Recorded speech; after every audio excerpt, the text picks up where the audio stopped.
Bien, bienvenue à tous ceux qui vont se joindre à nous pour la suite du culte. Un culte qui se veut d'adorer notre Seigneur en esprit et en vérité. Et ce matin, bien, on continue cette exploration des commandements de Jésus. Jésus qui dit, si quelqu'un m'aime, il va garder ma parole. Plus bas, il dit, il va garder mes commandements. Ceux qui n'aiment pas ne gardent pas ses paroles. Puis, c'est si important pour toute personne qui se dit chrétien. C'est majeur. Le mot chrétien, c'est parce qu'on suit Jésus-Christ. On l'aime, on veut le suivre jusqu'au bout. Bien, ce matin, nous sommes rendus à la 41e partie des commandements de Jésus, cette fois-ci dans l'Épître de Jude.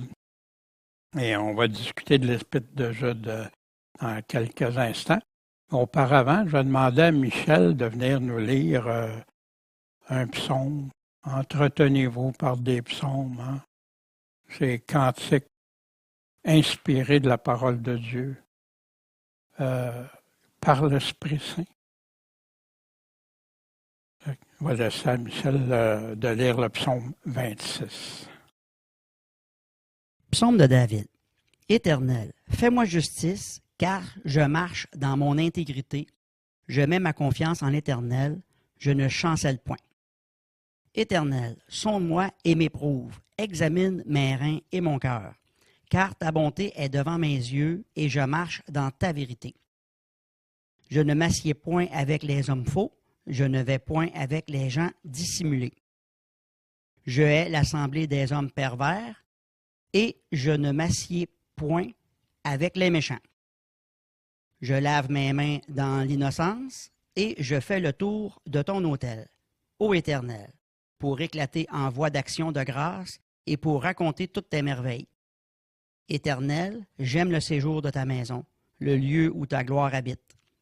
N'enlève pas mon âme avec les pécheurs, ni ma vie avec les hommes sanguinaires, qui ont le crime dans leurs mains et dont la droite est pleine de présents. Mais moi, je marche dans mon intégrité. Délivre-moi, aie pitié de moi. Mon pied se tient ferme dans le droit chemin. Je bénirai l'Éternel dans les assemblées. Amen. Merci, Michel, de ce beau psaume qui est clair, net et précis et dans lequel on va retrouver des enseignements dans la lettre de Jude ce matin. Et je vous encourage à le lire, à le relire suite au message, après le message, puis de le lire pour vous tout seul à la maison. Le relire attentivement, puis regarder. C'est un beau psaume pour ceux qui marchent dans l'intégrité, qui ne veulent pas chanceler. Puis, c'est le Seigneur qui peut nous sonder, nous éprouver, nous examiner, puis nous montrer à aimer ce qu'il aime, puis à détester ce qu'il déteste dans nos vies. Bien. Pour la suite, la semaine dernière, on avait conclu de l'apôtre Jean. Mais comme synthèse, l'apôtre Jean nous parle qui sont les vrais chrétiens, les faux chrétiens, ceux qui sont dans la vérité ou ceux qui sont dans l'erreur et le mensonge. Puis, avouer ses péchés, s'en repentir, s'en débarrasser, cesser de pécher, pratiquer la justice, obéir aux commandements de Dieu, l'aimer en suivant, tester les esprits, comment être vainqueur du monde, aimer son prochain comme lui-même nous a aimés, croire au témoignage du Père, du Fils et du Saint-Esprit. Puis après ça, le contraste avec les faux. Et on a là ce qui ressort de la lettre de Jean principalement. Mais ce matin, on va aller aborder la lettre de Jude. La lettre de Jude qui a été mise là par les premiers chrétiens qui l'ont mis juste avant la révélation, l'Apocalypse. Pourquoi? Parce que c'est une lettre d'avertissement pour les derniers jours. Elle est précise, elle est courte, brève, mais va directement au nœud du problème. Et c'est ce qu'on va regarder ensemble. Cette lettre-là, malheureusement, n'est pas souvent utilisée dans les prédications, autre que peut-être les premiers versets, les 2-3 premiers versets, et peut-être les derniers versets, mais ce qu'il y a au centre déplaît à beaucoup. Et ils ne trouvent pas que c'est des choses agréables à entendre. Ils choisissent plutôt juste des choses agréables. Et ça, j'ai pu constater ça au travers le cheminement. Puis si vous regardez des enseignements sur Jude, il n'y en a pas autant que sur d'autres sujets. Mais on va l'aborder ce matin. Mais juste avant, Seigneur Tout-Puissant, puisses-tu nous guider dans la lecture? Tu as permis que Jude nous écrive en ton nom, que Jude soit parmi tes écrits, Seigneur, que tu as donné aux premiers chrétiens de placer dans ta nouvelle alliance. Merci pour ça, Seigneur. Puis merci que cette lettre-là puisse nous avertir, nous montrer la vraie foi en toi et ce qu'elle n'est pas encore. Mais merci, Seigneur, puis éclaire-nous, guide-nous, et qu'on puisse avoir des cœurs intègres, honnêtes et cherchant toujours la vérité. En ton saint nom, Jésus. Amen. Jude va commencer en nous parlant d'une seule foi qui a été donnée, mais il y a 2000 ans. Ce qui présuppose que si on dit qu'on a la foi, il faut avoir la foi de l'Église du début, et non pas comme aujourd'hui, dans lequel on sait qu'il y a tellement d'erreurs, de mensonges et tout. Je ne suis pas en train de condamner tout, non, parce qu'il y en a qui vivent avec le Seigneur, qui cherchent sa face, qui veulent le suivre, obéir à ses commandements, être des vrais disciples. Ils prennent leur croix, sont prêts à perdre leur vie, comme on voit nos frères, nos sœurs le font actuellement dans plus de 50 pays, dont précisément l'Iran de ce temps-ci, surtout. Mais il y en a partout ailleurs aussi. Voici Jude, serviteur de Jésus-Christ et frère de Jacques. Fait que plusieurs, il y a Jacques qui était le frère de Jésus, puis que Jude serait ici le frère de Jésus-Christ. À ceux qui sont appelés, qui ont été sanctifiés en Dieu le Père, puis gardés par Jésus-Christ. Wow! Wow, sanctifié en Dieu le Père. Qui peut être sanctifié en Dieu le Père, sinon qu'en lui obéissant, en croyant son Fils qui est mort pour nous. La miséricorde, la paix et la charité vous soient multipliées. Amen, Seigneur. Où on a besoin de miséricorde, on a besoin de paix, on a besoin d'amour, puis que ça soit multiplié. Bien-aimés, plein de zèle. Aujourd'hui, c'est pas bien vu le zèle. Il y en a qui trouvent les gens trop zélés. Pourtant, Jésus reproche à une église de ne pas être zélée, qui est devenue le ciel. Mais ici, plein de zèle pour vous écrire. Mais il nous écrit pourquoi? Touchant notre salut commun. Fait que ce salut-là doit être pareil. Il ne peut pas être différent de croyance. Il ne peut pas être... Non. Notre salut commun. J'ai jugé nécessaire de le faire pour vous exhorter à combattre. Il y a un combat. C'est pas vrai que c'est facile la vie chrétienne.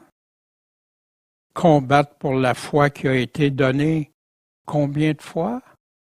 Une fois il y a 2000 ans, aux saints, à ceux qui sont sanctifiés en Dieu, le Père.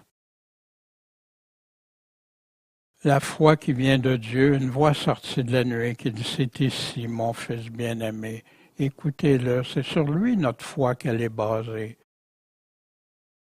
Pierre qui disait à ceux qui ont eu en partage une foi du même prix que la nôtre, comment ils l'ont eu dans la justice de notre Dieu et Sauveur Jésus-Christ.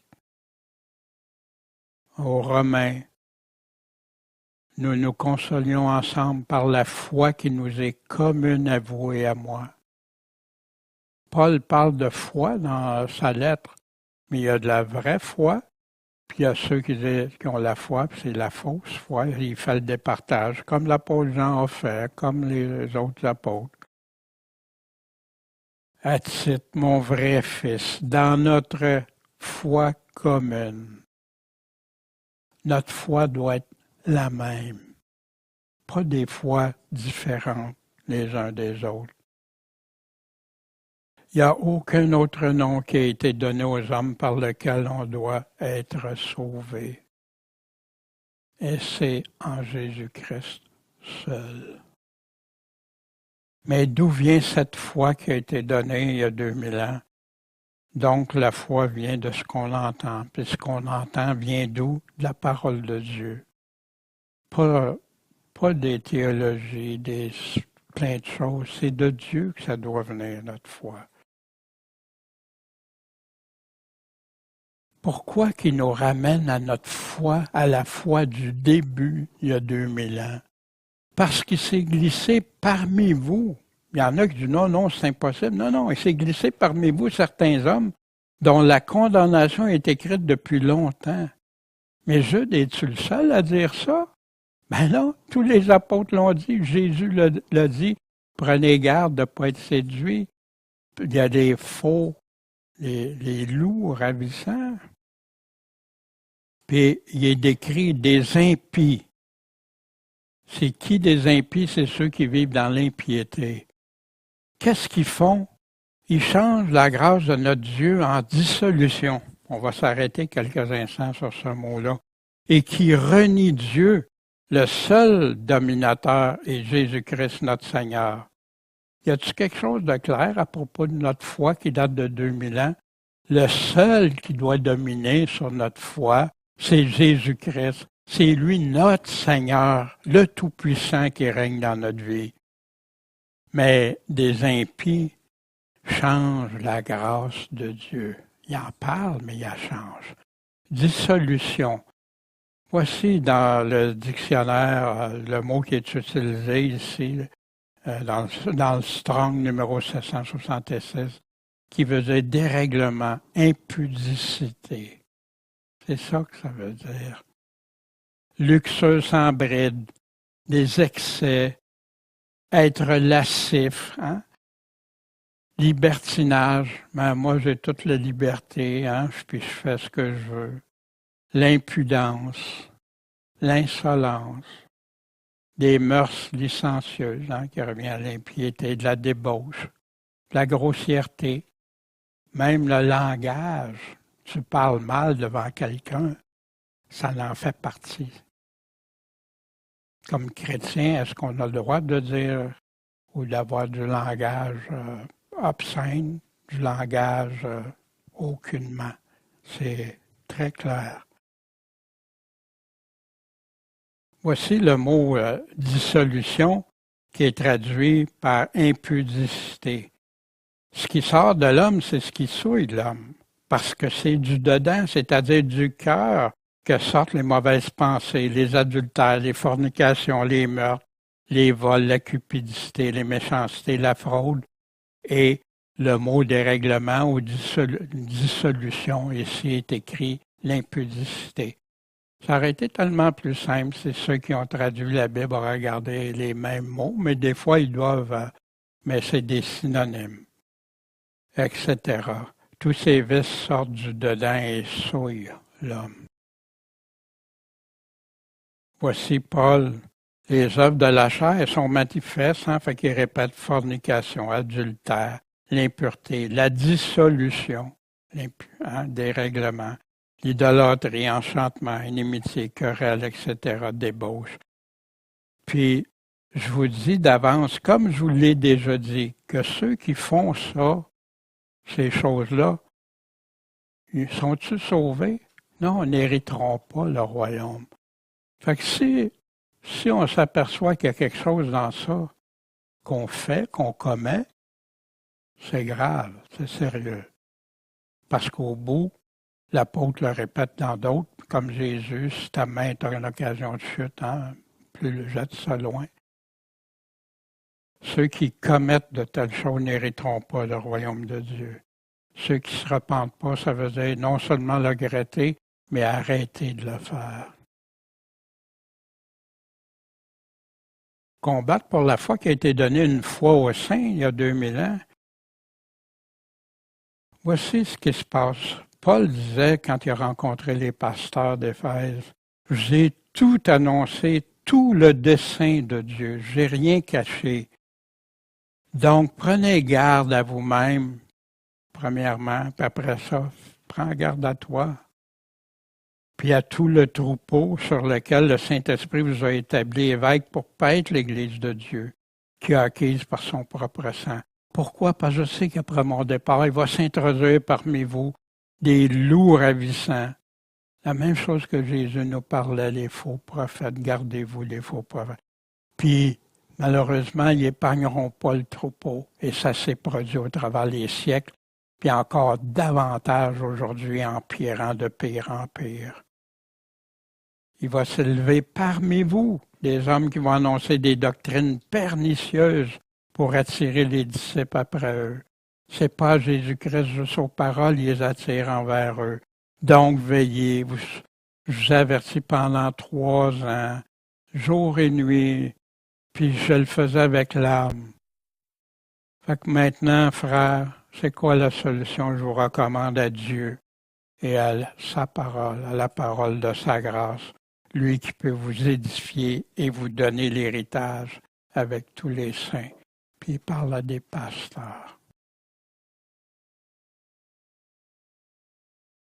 Le même évangile, je crains que comme le serpent séduit Ève par sa ruse, vos pensées se corrompent en se détournant de la simplicité qui est en Jésus-Christ. Des paroles simples, compréhensibles, qu'on peut mettre en pratique. Parce qu'il y a quelqu'un autre viendrait vous prêcher un autre Jésus que celui que nous, les apôtres, on vous a prêché. Un autre esprit que vous avez reçu. Vous l'avez, mais ça vous en prend un autre. Ou une nouvelle expérience. Ou un autre évangile que celui que vous avez embrassé. C'est plus le même évangile. Il est découpé, juste des parties, juste les bonnes choses. Ou juste, etc. Puis, Paul aux Galates, des faux frères introduits furtivement, qui s'étaient insinués pour épier la liberté qu'on a en Jésus-Christ. De quelle liberté il parle ici? La liberté d'être sous la loi, c'est de ça que Paul est en train de parler. C'est afin de nous réduire en servitude, les ramener sous l'emprise de la loi de l'Ancien Testament. Mais ils ont résisté afin que la vérité de l'Évangile soit maintenue parmi vous. Jude va continuer avec les anges qui sont enchaînés pour le jour du jugement. Or, je veux vous rappeler, à vous qui l'avez su, une fois, vous l'avez déjà su, que le Seigneur, ayant délivré le peuple du pays d'Égypte, a détruit ensuite ceux qui n'ont pas cru. Dieu les a délivrés, les a laissés un temps, puis après ça, ceux qui n'ont pas voulu croire le suivre. Il y a eu destruction. Puis aussi, qui retient par des chaînes éternelles dans les ténèbres, il les garde là pour le jugement du grand jour, les anges qui n'ont pas gardé leur puissance, mais qui ont quitté leur propre demeure. On sait que la Bible nous enseigne que le malin Satan, l'adversaire, est parti avec un tiers des anges, puis qu'ils se sont rebellés. Satan qui voulait être Dieu, comme on voit l'Antéchrist qui va avoir le même esprit, l'esprit du malin, tout là. Mais eux autres, ils voyaient Dieu, ils connaissaient Dieu, ils connaissaient sa toute-puissance, puis ils ont choisi pareil. Fait que c'est fini. Si Dieu n'a pas épargné les anges, hein, que Pierre nous disait, qui avaient péché, mais s'il les ayant précipités dans l'abîme, liés avec des chaînes d'obscurité, il les a livrés pour être gardés en vue du jugement. Vous vous souvenez, les pourceaux, hein, les milliers de pourceaux. Ah, envoie les mauvais esprits, envoie-nous, hein, dans les pourceaux. Il n'a pas s'en aller tout de suite enchaîné. C'est des esprits malins qui étaient sur terre, qui avaient introduit dans une personne. C'est introduit. Le jour du jugement. Dans la révélation de Jésus-Christ, l'Apocalypse, on a quand le troisième ange qui circule, si quelqu'un adore la bête, son image, s'il en prend la marque au front ou à la main, il boira aussi du vin de la colère de Dieu, du vin pur préparé dans la coupe de sa colère. Fait que c'est sérieux. Adorer la bête ou ce qu'il représente, ou prendre la marque de la bête pour pouvoir acheter et vendre, c'est une abomination. Puis ici, Dieu est clair. Ceux qui vont céder à ça subiront la colère de Dieu. Il sera tourmenté dans le feu et le soufre en présence des saints anges et de l'agneau. Ça se fait quand? Au jour du jugement. Et la fumée de leur tourment montera au siècle des siècles. Il y en a qui disent c'est temporaire. Non, au siècle, comme la vie éternelle, au siècle des siècles. Et ils n'auront aucun repos, ni le jour, ni la nuit, ceux qui auront adoré la bête, son image, et quiconque aura pris la marque de son nom. C'est ici la patience, la persévérance des saints. Ce sont ici ceux qui gardent les commandements de Dieu. Ils n'apprendront pas cette marque, la bête-là, puis ils vont suivre ce que Dieu dit. La foi de Jésus et la foi de Jésus. Puis le diable qui séduisait a été jeté dans les temps de feu et de soufre, où sont la bête et le faux prophète. Ils vont être tourmentés jour et nuit au siècle des siècles. Puis c'est intéressant parce que là, on ne voit pas juste la fumée, ils vont être tourmentés au siècle des siècles. Je parle de ça parce qu'il y a des sectes qui croient que c'est juste temporaire, ils vont juste subir, puis c'est fini après, mais c'est pas ce que la Bible nous enseigne. C'est pas ce que Jésus nous a dit. Et dans tout ça, bien, le jugement, ça s'en vient. Fait qui va rester fidèle? Puis il va donner encore des exemples. Jude prend des exemples connus de l'Ancien Testament, des exemples que les gens pouvaient se référer facilement, comme Sodome et Gomorrhe et les villes autour aussi, qui s'étaient abandonnés à la même impureté qu'eux, ceux qui s'étaient laissés séduire, puis qui avaient commencé à faire comme Sodome et Gomorrhe, sont inclus dans ça, et à des péchés contre nature, servent d'exemple en souffrant la peine d'un feu éternel. Fait qu'il y en a justement d'insectes qui servent de ça, ben ils ont souffert le feu éternel, puis ils sont plus en vie. Non, ils sont plus en vie, ils attendent le jugement. Et ils sont là pour le jugement dernier. Et voici ce que Jésus nous parle de cet exemple-là pour nous, au temps de la fin. Au temps de Lot, on mangeait, on buvait, on achetait, on vendait. Mais le jour que Lot est sorti de Sodome, une pluie de feu et de soufre tomba du ciel qui fit tous périr. Ben, Jésus nous dit quelque chose. Ça va être de même au jour que le Fils de l'homme paraîtra à son avènement. C'est ça qui va arriver. Puis ceux qui croient en lui vont être délivrés, mais ceux qui ont vécu comme Sodome et Gomorrhe, Voici 2 Pierre qui nous parle aussi de Sodome et Gomorrhe. Vous remarquez, hein, Pierre puis Jude, il y a 2 Pierre puis Jude, il y a souvent des choses parallèles en ça. Les villes de Sodome et Gomorrhe, il les a condamnées à la destruction. Pourquoi? Il les a donné un exemple. Pour qui? Pour ceux qui vivaient dans l'impiété. C'est pour ça que c'est là. C'est pour ça que Jude revient avec ça. C'est pour ça que Pierre est revenu avec ça. C'est pour ça que Jésus nous avertit au temps de la fin, au temps de Lot, au temps de Noé, au temps de Sodome et Gomorrhe.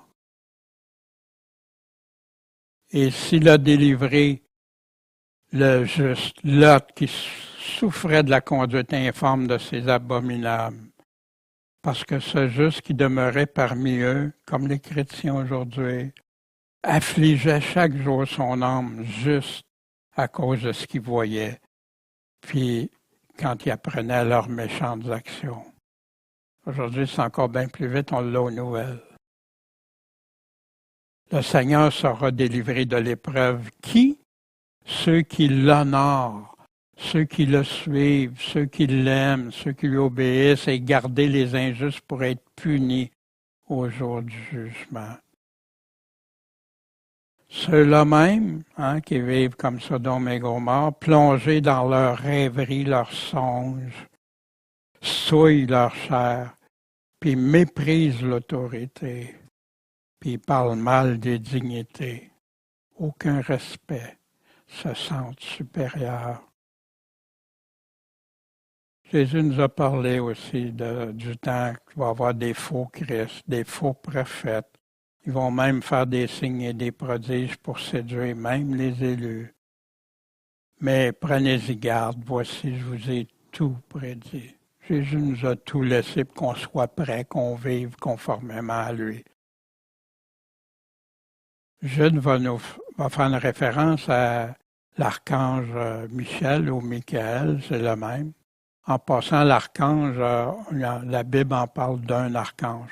Moi, des fois, j'ai entendu dans la prédication de la théologie, l'archange un tel, l'archange un autre, mais on en voit juste un qui est nommé dans la Bible. Quand il contestait avec le diable, touchant le corps de Moïse, ben ça, on ne l'a pas ça, comme référence, cette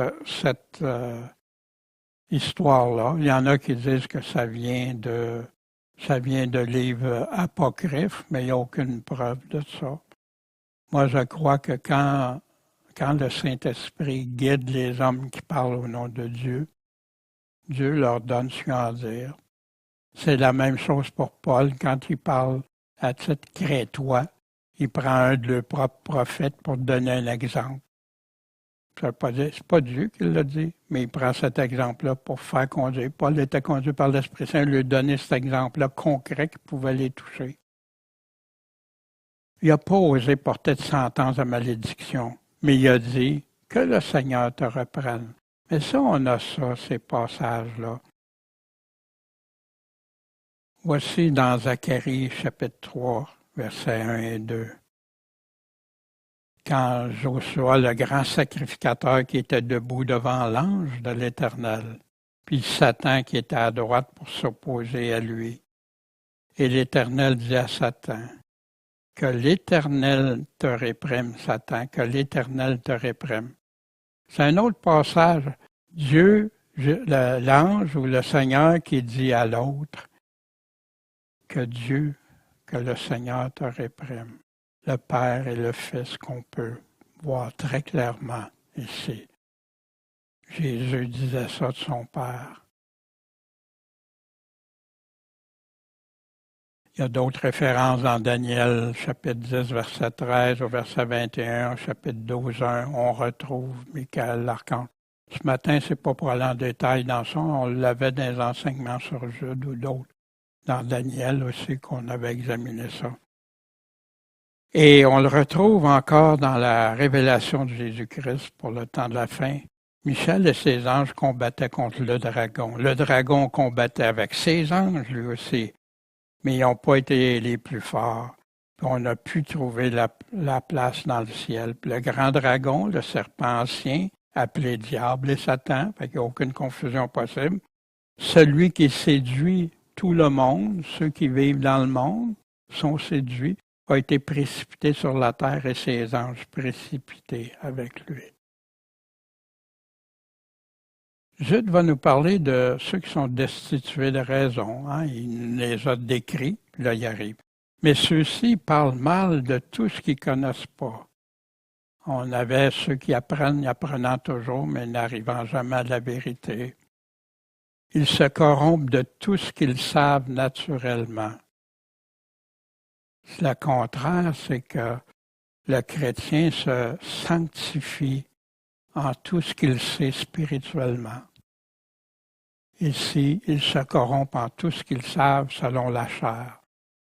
C'est plus Dieu qui parle, c'est leur pensée, leur rêverie, ce que les autres pensent, c'est ça qui est mieux.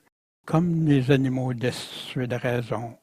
Pierre nous en parlait, comme des animaux encore sur les faux, comme des animaux sans raison, qui ne suivent que la nature, leur chair, ce qui les... ils sont nés pour être détruits. Ils blasphèment ce qu'ils ne comprennent même pas. Ben, ils vont périr par leur propre corruption. Ils vont recevoir le salaire de leur péché. C'est eux-mêmes qui se mettent dans ça. Je continue. Malheur à eux. Pourquoi? Puis ici, il va nous donner encore 3 exemples. La voix de Caïn. La voix de Caïn. On va y revenir. Ils se sont jetés dans l'égarement de Balaam, prophète, l'amour du gain, puis ils ont péri de la rébellion de Corée. Fait qu'il donne 3 critères que quelqu'un qui lit sa Bible, cherche dans la Bible, va trouver qu'est-ce que ça veut dire clairement. Dans un verset, il nous défile ces 3 exemples-là pour décrire ces faux-là, ces faux prophètes. Caïn, des mauvaises œuvres versus les bonnes œuvres d'Abel qui a plu à Dieu. Puis, qu'est-ce que ça a amené Caïn, lui? Jalousie, meurtre, mentir à Dieu, etc. Il a choisi sa propre manière. Abel savait que la première chose pour les péchés, c'était une offrande de leur père et mère. Un agneau avait été sacrifié. Ils ont été revêtus de peau d'agneau. Abel savait ça. Caïn aussi. Il a choisi, lui, moi, je change. Mon sacrifice, ça va être autre chose. On retrouve cette histoire-là dans Genèse 4.38. En passant, j'aime ça quand vous doutez si je dis quelque chose, allez voir, allez lire. Pour ça, je mets référence Genèse 4.38. Pas que j'aime que vous doutiez de moi, mais le but, c'est de vous faire chercher, que vous en soyez pleinement convaincus. Dans Hébreux 11.4, dans 1 Jean chapitre 3, verset 12. L'exemple de Balaam, ben, il entraînait à se détourner de Dieu. Il a même utilisé, parce que vu qu'il était prophète, il a répété des choses que Dieu, parce que Dieu lui avait interdit des choses et tout ça. Mais pour aller piéger, il y met de l'argent, hein, puis il y met des choses. Fait que pour détourner ce que Dieu avait dit, il a même envoyé des femmes, il lui avait donné aux ennemis d'envoyer des femmes pour piéger Israël, attirer vers d'autres dieux, de l'idolâtrie, etc. Fait que j'avais ça dans Nombre 31.16, Nombre 25, 1 et 2, puis dans 2 Pierre 2.15. Puis Jésus l'utilise, cet exemple de Balaam. Puis il va dire pourquoi quand il parle aux 7 églises.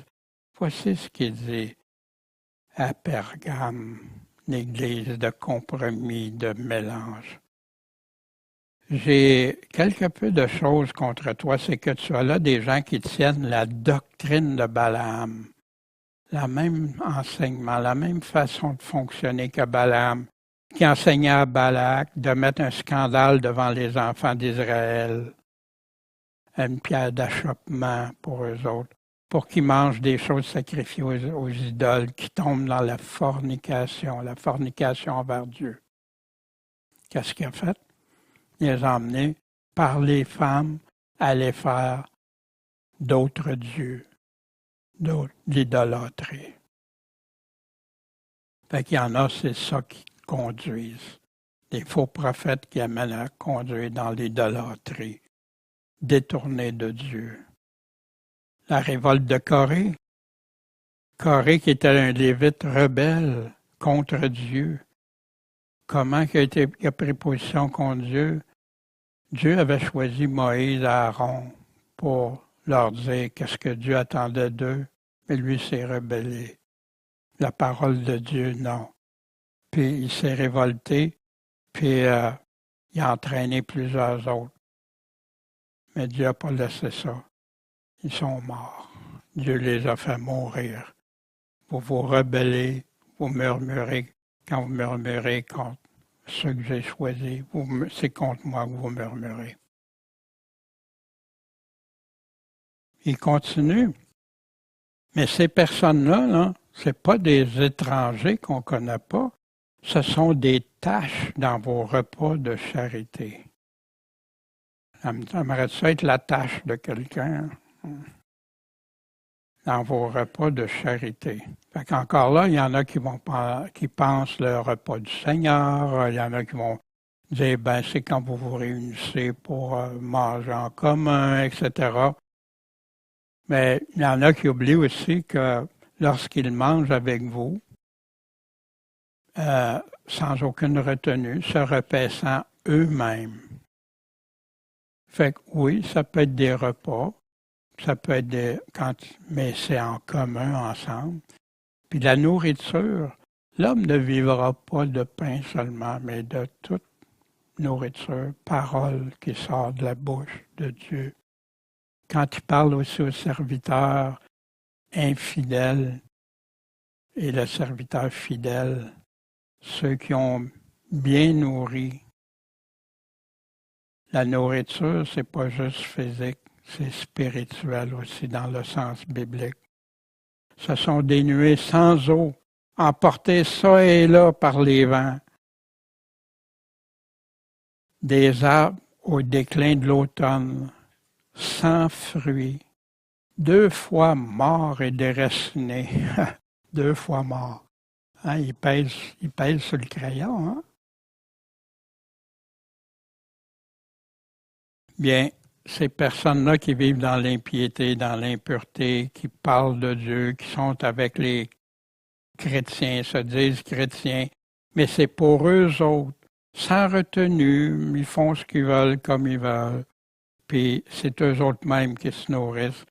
Ben, c'est comme, ça vaut rien. Ça vaut rien.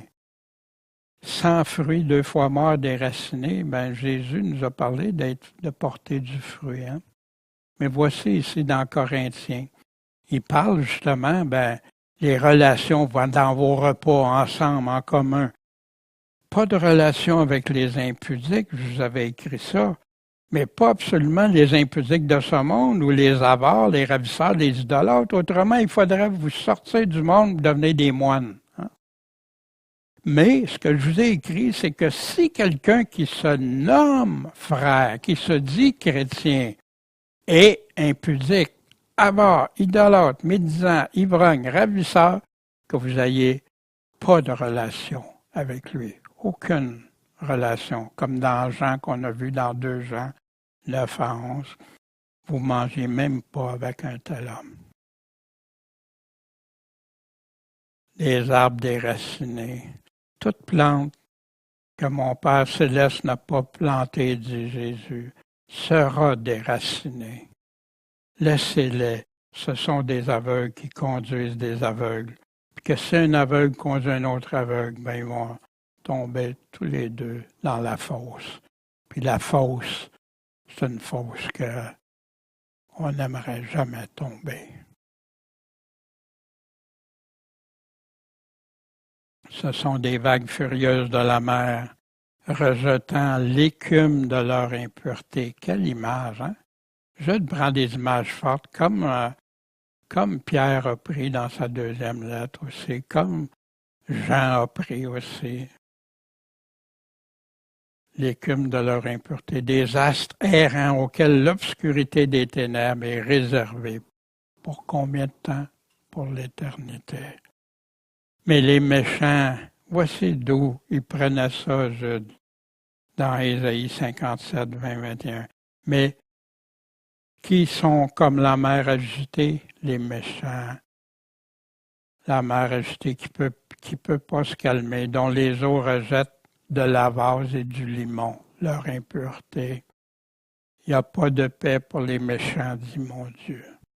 C'est ça que Jude est en train de nous citer. Impiété, impiété, impiété. Pourquoi je dis ça? Parce que c'est des mots qui sont pas trop populaires. Parle-moi du salut, parle-moi que je suis sauvé, mais parle-moi pas de ça. Fait que là, il va parler, c'est sur eux qu'Énoch, le 7e depuis Adam, a prophétisé. Encore là, on n'a pas cette référence-là dans la Bible. Fait qu'il y en a, il y a un livre qui se dit d'Énoch, puis tout ça, puis il y en a qui vont chercher dans ça, mais on n'a pas la confirmation. Puis moi, je suis de ceux qui est prudent, parce qu'avant de dire un livre qui a été rejeté pour faire partie de l'Ancien Testament, puis qu'aujourd'hui est ramené, je suis très prudent avec ça. Mais comme citation, comme référence, si Dieu a inspiré à Jude, comme pour l'autre, moi, je n'ai pas de problème avec ça. Qu'est-ce qu'il aurait dit? Qu'est-ce qu'il a dit? Voici, le Seigneur est venu avec ses saintes myriades pour exercer un jugement contre tous. On n'a pas ça juste dans Enoch, qui dit ça. On a ça partout dans la Bible. Et convaincre tous les impies de toutes les œuvres d'impiété qu'ils ont commises et de toutes les choses injurieuses que les pécheurs impies ont proférées contre lui. Tout genou va fléchir. Pas un va pouvoir contester avec le Seigneur, autant pour le chrétien que pour le non-chrétien. Dieu va avoir raison. On va se taire. Il y en a qui pensent, oh oui, je vais me... Non. Ici, impiété, impiété, impiété. Un jugement contre les impies, les œuvres d'impiété commises, puis les choses que les pécheurs impies. C'est un verset très direct concernant l'impiété. Il fait tout le préambule, tout ça, ici, il le répète, mais que ça soit clair. Là. C'est l'impiété, c'est pas la foi du début, ça. Quelqu'un qui justifie de vivre dans l'impiété, c'est pas la vraie foi en Jésus-Christ. Voici, par contre, dans Hébreux 11, quand il parle Enoch qui fut enlevé, il n'a pas vu la mort, qu'on ne le trouvait plus, parce que Dieu l'avait enlevé. Pourquoi il l'a enlevé? Parce qu'avant qu'il soit enlevé, il a obtenu le témoignage d'avoir été agréable à Dieu. Il y a beaucoup qui se disent chrétiens, qui se nomment frères, qui pensent que Dieu va les enlever, mais en vivant une vie contraire à ce qu'il a dit. Une vie désagréable à Dieu, même une vie abominable, comme on a lu tantôt à Dieu. Or, c'est impossible de lui être agréable sans la foi. Cette foi qui croit ce qu'il dit, vis dans la piété, Daniel. Vis pour moi, vis dans la sanctification de jour en jour. Car il faut que celui qui s'approche de Dieu croit que Dieu est, puis que c'est lui qui va être notre rémunérateur, mais pour ceux qui le cherchent, qui cherchent sa face continuellement. Voici encore dans Révélation pour le temps de la fin, que celui qui est injuste soit encore injuste, celui qui est souillé se souille encore, que celui qui est juste, par contre, devienne encore plus juste, que celui qui est saint se sanctifie encore davantage. Voici, je viens bientôt, j'ai mon salaire avec moi pour rendre à chacun selon ses œuvres, bonnes ou mauvaises, injustes ou justes, souillées ou sanctifiées. Heureux ceux qui observent ces commandements afin d'avoir droit à l'arbre de vie, droit à la vie éternelle, et d'entrer par les portes de la ville. Mais dehors sont les impudiques, ceux qui vivent dans l'impiété, les empoisonneurs, fornicateurs, meurtriers, idolâtres, et quiconque aime et pratique le mensonge. C'est moi, Jésus. J'ai envoyé mon ange pour vous rendre témoignage de ces choses. Où? Dans les églises. Mais qui écoute? Qui a des oreilles pour entendre? Quand tu entends plusieurs prêcher que tu es sauvé maintenant, personne ne ravira de sa main, mais il oublie de dire qu'est-ce qui vient avant. Ils entendent, mes brebis entendent ma voix et me suivent, sont mes disciples, obéissent. Il va nous parler de murmures, convoitise, orgueil, apparence, dans les prochains versets. Ce sont des gens qui murmurent, qui se plaignent toujours. C'est-tu triste, ça? Murmurer. Toujours en train de se plaindre de quelque chose. Il y a toujours quelque chose qui ne fait pas l'affaire.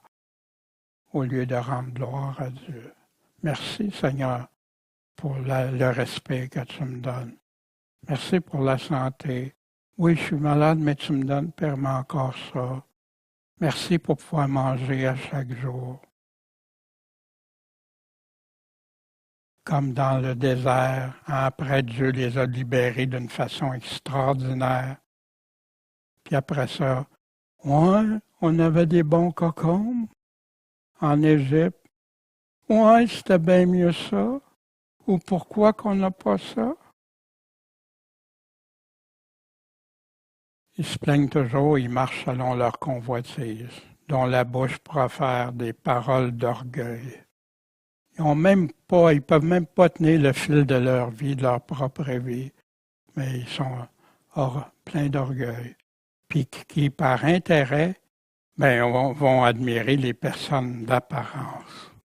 Ah, toi, t'es... Hein? Alors que Dieu dit de ne pas faire d'acception de personne. Pas parce que t'es riche, t'es important ou quoi.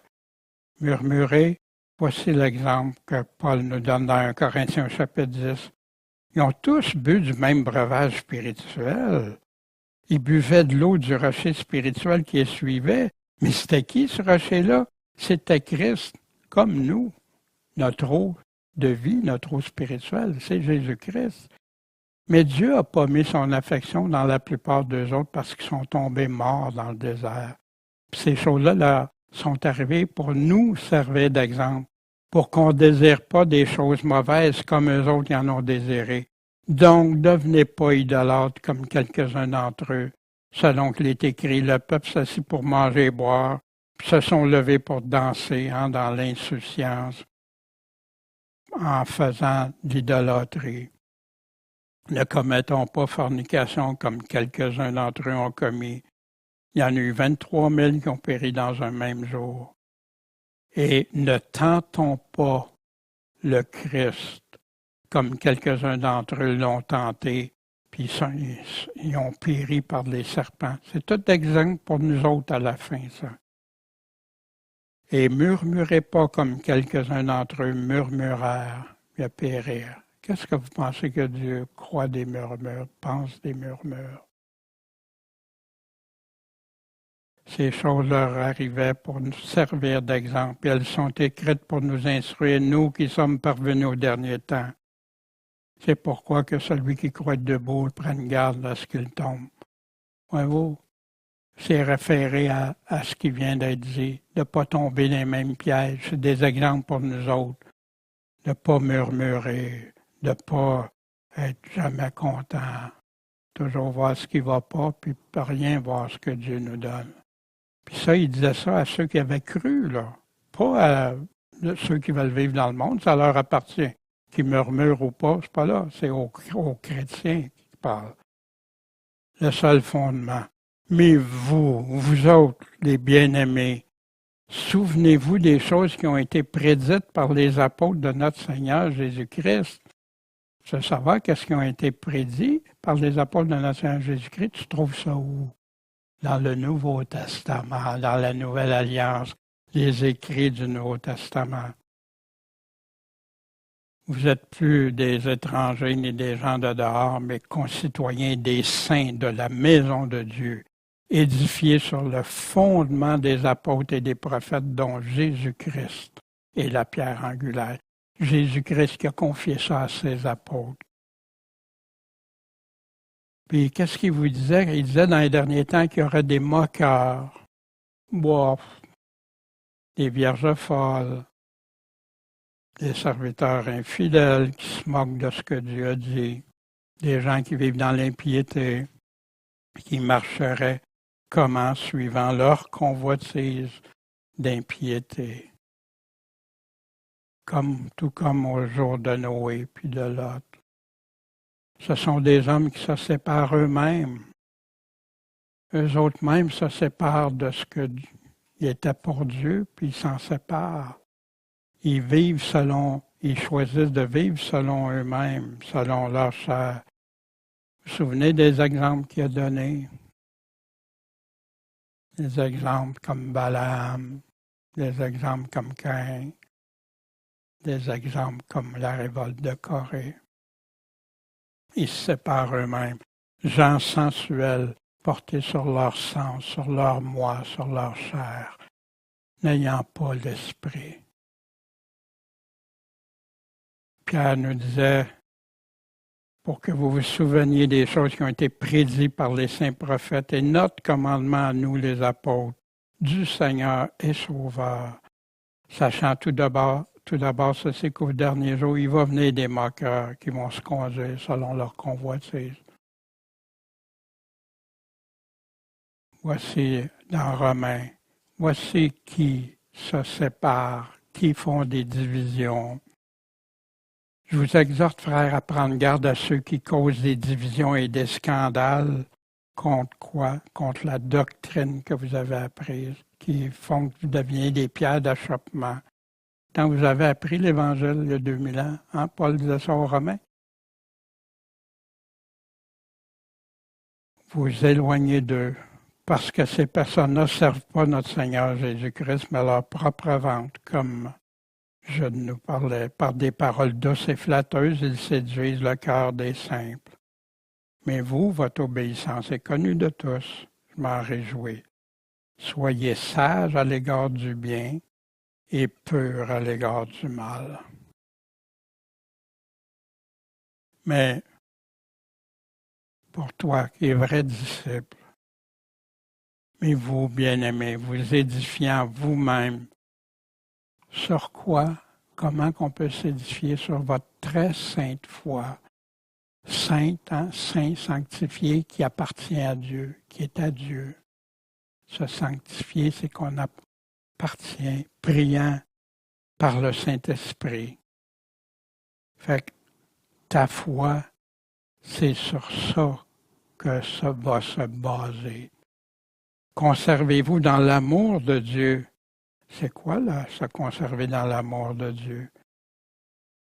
On va revoir ça. En attendant la miséricorde de notre Seigneur Jésus-Christ. Pourquoi? Pour la vie éternelle. On attend son retour. On attend sa miséricorde. Puis quand il va dire, toi, bon et fidèle serviteur, rentre ici ou à l'autre, non. Le commandement de Jésus pour se conserver dans l'amour de Dieu, dans son amour. Comme mon Père m'a aimé, je vous ai aussi aimé.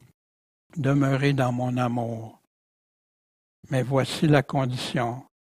Vous demeurez dans mon amour si vous gardez mes commandements, comme j'ai gardé les commandements de mon Père et je demeure dans son amour. Bientôt, on va faire une synthèse des commandements. Vous allez voir, ça ne sera pas si complexe et tout ça. Puis on va voir. Mais les commandements, ça touche à plein de façons que Dieu veut qu'on soit, qu'on croit, qu'on marche.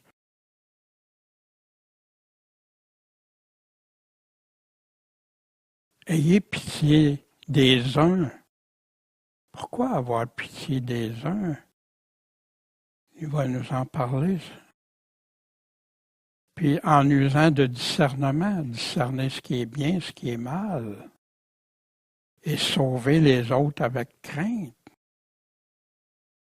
Soyez prudents, discernez, testez. Hein? L'apôtre Jean nous a testé les esprits. Ailleurs, il nous parle de grandir en maturité jusqu'à temps qu'on puisse juger de ce qui est bien ou mal. Les arrachant du feu, sauve-en les arrachant du feu, mais en haïssant jusqu'aux vêtements souillés par la chair. Qu'est-ce qu'il veut nous dire, Jude? La parole nous répond. Hein?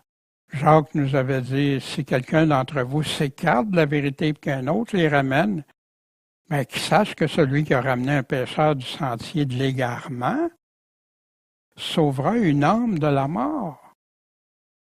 Là, le salut et couvrira une multitude de péchés, parce que quand tu ramènes, la personne se repent, abandonne, marche pour Dieu. Ben, wow! Hein? Puis on sait pour un seul qui se repent la joie qu'il y a dans le ciel.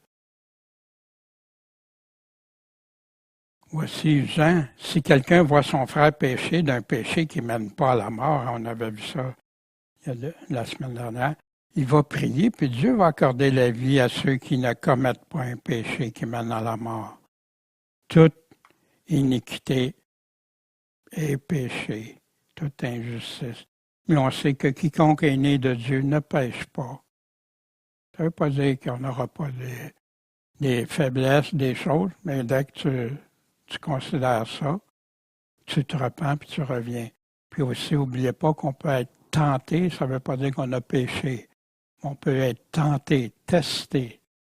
Là, on revient, puis tout de suite, c'est non, on résiste à ça.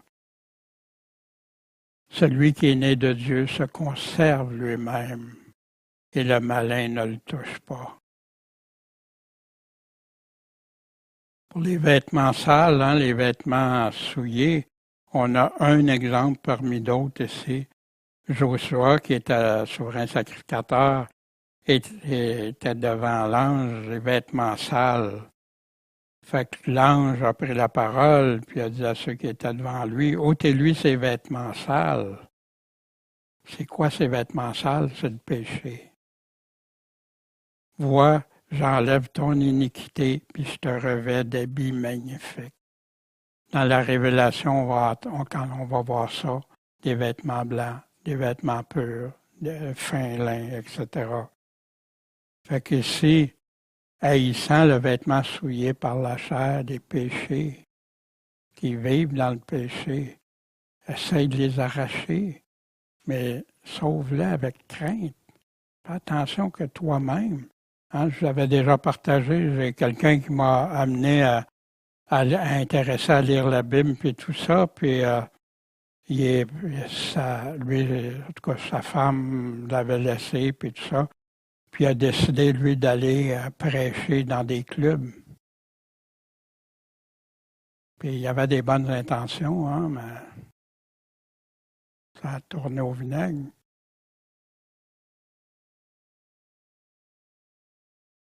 Sauvez les autres avec crainte que vous autres ne soyez pas entraînés aussi.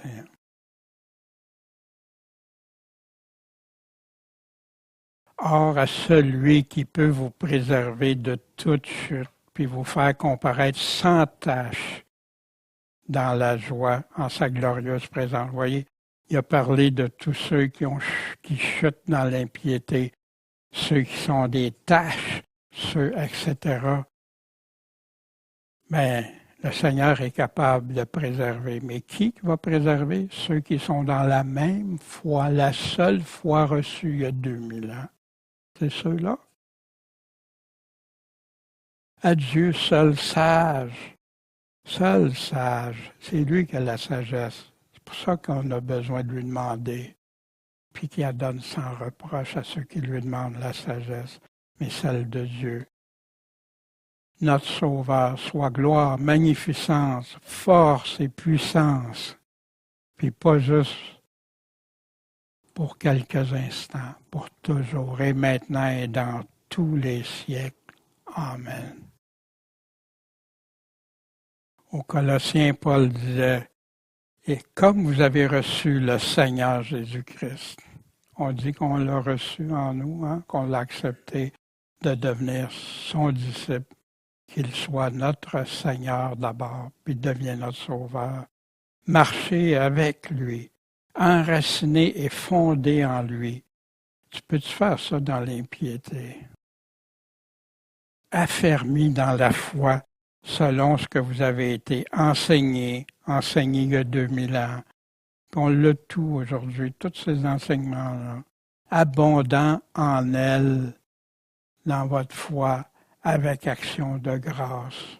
Prenez garde que personne ne vous séduise par la philosophie, peut mettre théologie, théorie, et par de vaines tromperies, selon les enseignements des hommes, la tradition des hommes, selon les rudiments du monde. Ah ben moi je pense que c'est ça. T'entends des chrétiens, des fois ils parlent plus des affaires du monde que des affaires de Dieu. Quelle tristesse. Parce qu'en lui, et non selon Christ, parce que c'est en lui que toute la plénitude et la divinité habitent corporellement.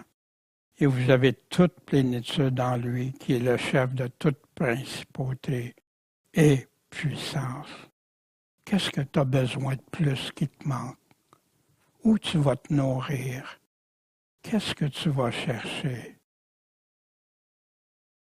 Comprenez la lettre de Jude, pourquoi qu'elle n'est pas souvent prêchée? Parce qu'elle avise nos cœurs, nos pensées, nos actions, puis nous confronte.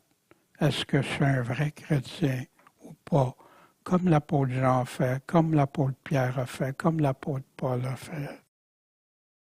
Et surtout comme Jésus a fait, puis qu'il leur a dit, inspiré, d'écrire pour nous. Comment combattre pour ta foi puis résister? Hein? L'armure dans Éphésiens 6, on a tout ça. On commence par la vérité. Hein? Je vous invite à aller lire ça attentivement. Jude nous a laissé des critères pour identifier ceux de qui on doit se préserver ou qui on ne doit pas être pour être chrétien. Ceux qui dissoluent la grâce, la bafouent par leurs actions, leur impiété, leurs mauvaises œuvres. C'est renier Christ, c'est renier ce qu'il a dit. C'est renier la foi en Christ. Ils n'ont pas la vraie foi d'il y a 2000 ans. Ils s'imaginent, ils ont des rêves, des songes, ils n'ont pas de crainte, sont prêts à injurier, à rejeter ce que l'autorité dit. Ils souillent leur chair, on a ça au verset 8, parlent sans connaître, puis se corrompent. Ils sont corrompus. Donne l'exemple de Caïn, Balaam, Corée. Murmurent, se plaignent, suivent leur convoitise, des paroles d'orgueil. Dieu qui résiste aux orgueilleux, puis accorde sa grâce seulement à ceux qui sont humbles. Ils admirent les personnes par intérêt, puis ils vivent selon leur sens, selon la chair. Voici ce que Jude a ciblé pour nous arriver à la fin des temps. Est-ce qu'on fait partie des vierges sages qui sont prêtes, préparées? Jude a mis une grande emphase sur la vraie foi. Tout comme Jésus et ses apôtres, il dénonce fortement l'impiété. Ça n'a rien à voir avec la foi. S'il y a de l'impiété, ce n'est pas la foi. Il dénonce fortement les faux enseignants. Comment les discerner? Comment demeurer dans la vraie foi? Garder la foi intacte, celle du début de l'Église. Demeurer dans l'amour de Dieu, obéir à tout ce qu'il nous demande, à tous ses commandements. Prier, avoir compassion, des gens qui peuvent être dans la catégorie qu'on a vue. Est-ce qu'on peut faire quelque chose pour eux? Nous, on n'a pas à les juger, les condamner, ça appartient à Dieu. Mais nous, est-ce qu'on peut faire quelque chose pour les réveiller? Mais en faisant attention, en étant prudent, pour que nous-mêmes on se laisse entraîner. Est-ce qu'on discerne? Tester les esprits, vérifier si ça vient de Dieu, discerner ce qui est bien et mal, discerner la vérité ou le mensonge. Tenter d'en sauver parmi les chrétiens.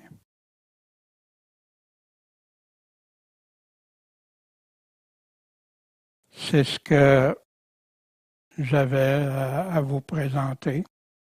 Puis Jude met un accent très fort, sans parler directement de tous les commandements de Jésus, à revenir à la source, se débarrasser de ce que Dieu n'aime pas, marcher comme Dieu veut qu'on marche, puis de lui rester fidèle.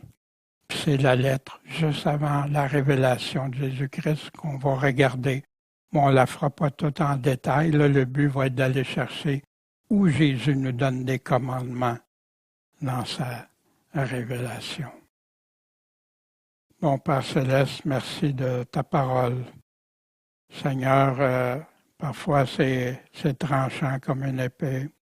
On a besoin, Seigneur, que tu nous aides à comprendre, à regarder, à suivre, qu'on reconnaisse, Seigneur, qu'on ne soit pas des auditeurs oublieux, mais qu'on reconnaisse en nous les choses que tu n'aimes pas, puis appliquer en nous les choses que tu aimes, que tu veux qu'on développe, qu'on devienne de plus en plus juste, se sanctifier de plus en plus pour toi.